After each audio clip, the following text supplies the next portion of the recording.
Norwegian Cruise Line might have a PR nightmare on their hands as they're in the news today for denying a cancer patient a refund for a cruise for money that he needs to pay for his life-saving medical expenses. This is just a sad example of a business going off the rails. Plus, cruise ships operating up in Canadian waters face hefty fines as our neighbors to the frozen north decided to crack down on one of their major sources of income. Oh, and you no longer need to sail Royal Caribbean to have a perfect day at cococay. Let's roll the intro.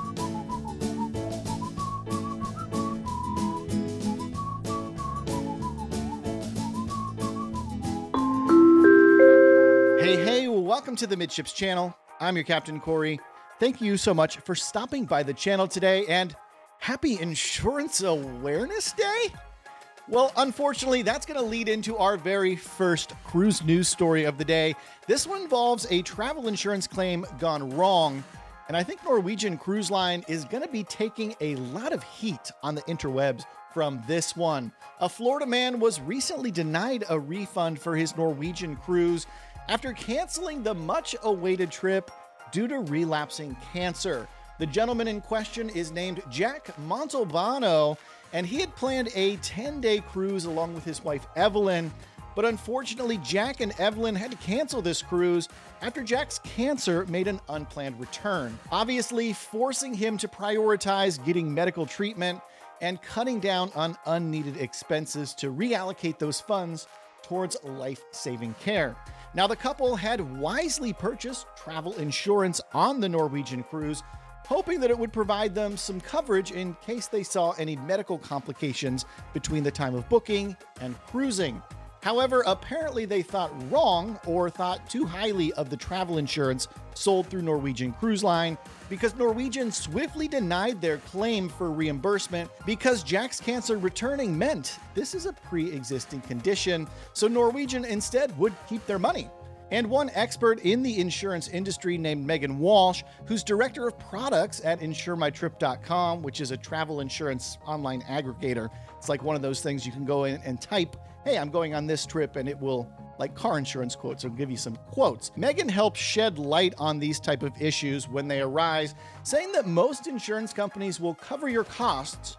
However, if there's anything they could consider to be a pre-existing condition, which could be an old diagnosis, recommendations for treatment from back in the day, or any changes in prescriptions, they're looking for those as loopholes to get out of covering your trip. And it looks like Norwegian and their insurance found the perfect loophole in Jack's cancer.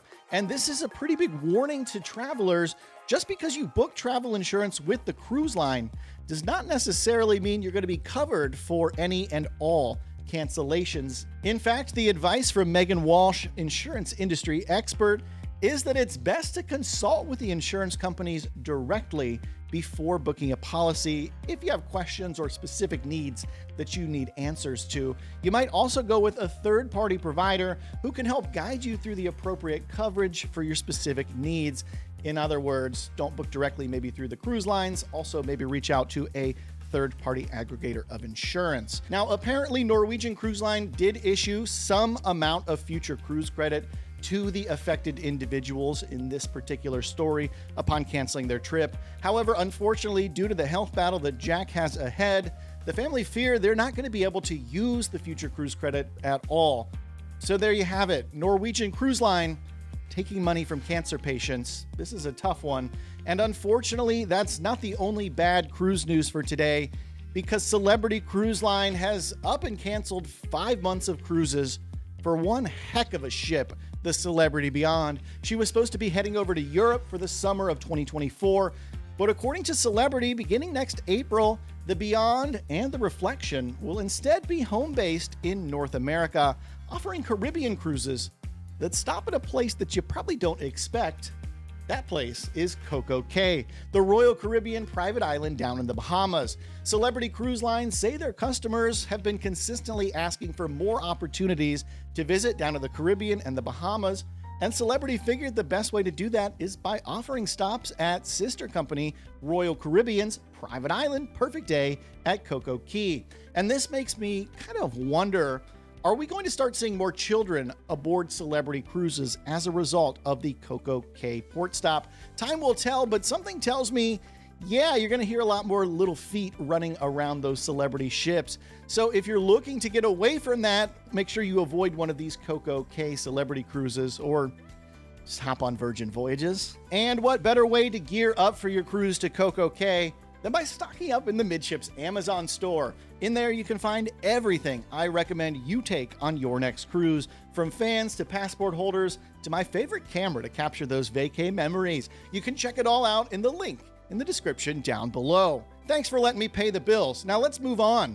On Sunday, there was a boat collision down in the port of Miami that caused a fatality and the closure of the port for nearly 13 hours. This closure included cruise traffic as well.